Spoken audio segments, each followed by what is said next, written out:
I'm Siona O'Connell, I'm 54 years old and I'm from Cape Town. My breast cancer journey was an unexpected one, as for most women. I was on university holidays and I went to my GP. I think I was 39. Went to my GP and I said, it's time for a mammogram. I've got time off. And she said, no, you're still too young, don't worry about it. I said, and I insisted on going. I had no lumps. I was not a smoker, not a drinker. There was no breast cancer in my family. And I went for a routine mammogram.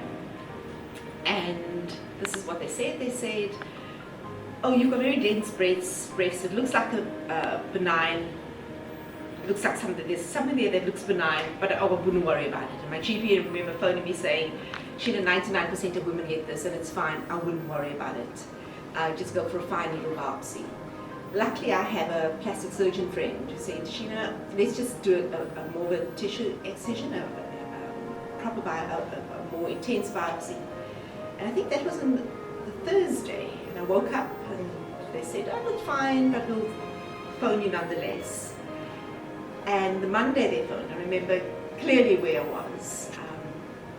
And I said, you really didn't have to take the time out of your day, I know everything's fine. And he said, no, Sheena, it's not, it's cancer.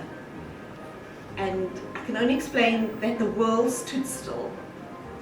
All I could think about was my 10-year-old son, my 12-year-old foster daughter, and I thought, you know, your life just careers out of control in those few minutes. And then from there, he wanted to see me, and I charged him. I was living in Melkbosstrand at the time. I came to see him at Kingsbury, and in the space of half an hour, I made the decision to go for a mastectomy straight away. I asked him if this was your mother or your sister, what will you do? And he said, I would say mastectomy. I said, let's do it. And the week following that was just a blur of tests and x-rays and scans to see if it had spread, and so forth. And yeah, the morning of my mastectomy is something I remember quite clearly. It was being done in Kingsbury. But I wanted to mark the day, not as the day of me losing this breast, but with something more positive. So before I headed to the hospital, I drove up to UCT and I submitted my master's thesis. So that this was not a day that I was losing, it was something that I was actually going to be getting.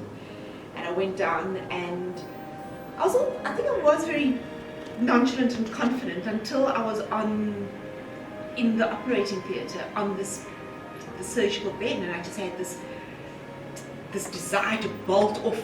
And I remember Kevin was my surgeon, and I said, Kevin, I just can't do this. I just can't do it. I need to get out of it.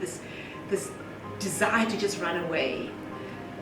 And he said, it'll be fine. And the next thing, I woke up probably about 7 or 8 hours later, and with him at my side, and just saying, Sheena, feel there you've got something, because I had an implant put in at the same time.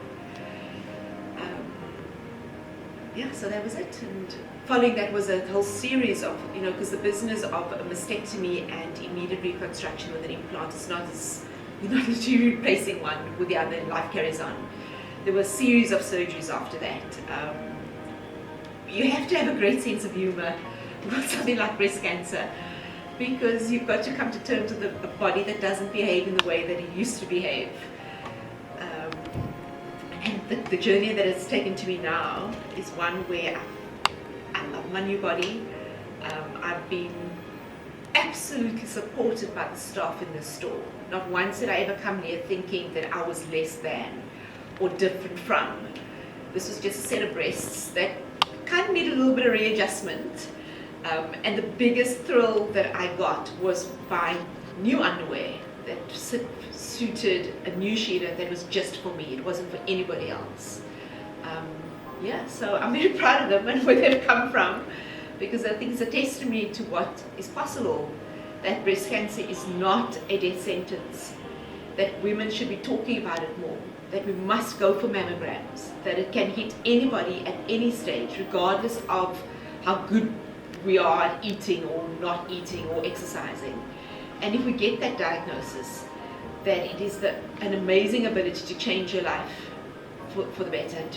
It has made me realize that every single moment matters, that I don't put up with drama. I don't give a damn about people who don't care about me. and we'll stop at this. I mean, anything's possible. I won't ever underestimate or play down how difficult the journey is. Surgery is tough. Chemo, radiation, the meds that one has to take, it's tough. It messes with your sleep, your skin, your hair. Sometimes I think you age overnight. But the journey that I would say, or the lessons that I learned, is to stay away from Google, because I think you read all these dire stories that makes you think, and you start playing with what if, and am I part of this percent, and what is my prognosis, and you're constantly living, waiting to die. Is to absolutely live. I've done more things since my breast cancer diagnosis. I've done a triathlon, I've got a PhD, I've traveled more than I've ever traveled. I laugh and I cry, and I have wonderful friends, and so live instead of living with that prognosis of death. It gives you a second chance, and it allows you to embrace a body that all of us are aging, and we have faced death, and we know what it looks like, and yet here we are. So it's not a death sentence. It's difficult, but it's doable, and life after breast cancer is gloriously full.